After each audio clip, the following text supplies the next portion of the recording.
Let's raid.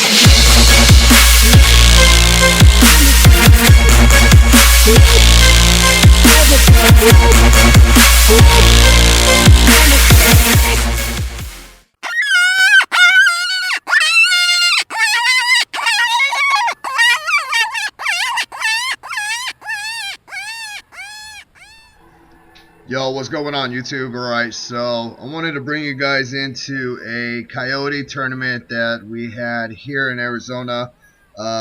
We pulled out to be 5th place, which isn't bad at all. I believe there was approximately, I'm wanting to say about 20 some odd teams. We did pretty fairly with 1 Coyote, 1 Fox, and a Badger.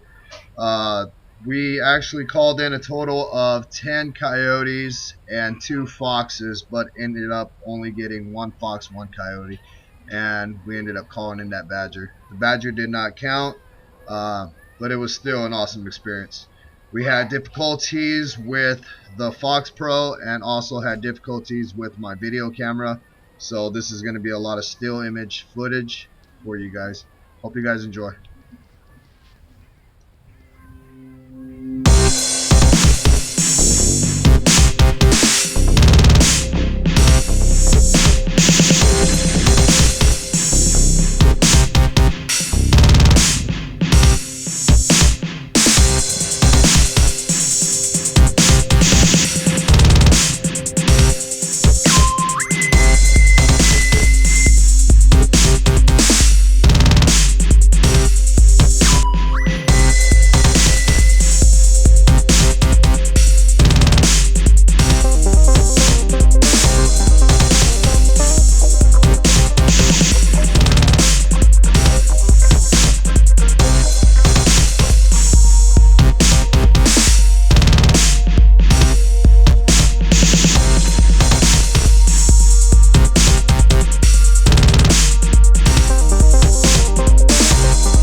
Yeah, buddy. Stay tuned. More tournaments coming your guys' way. This time I'll make sure I have a backup video cam to be able to get more in-depth footage of our hunts. Please rate, comment, subscribe, thumbs up, and follow us on Facebook at Desert Dog Down. I'm up and out. Peace.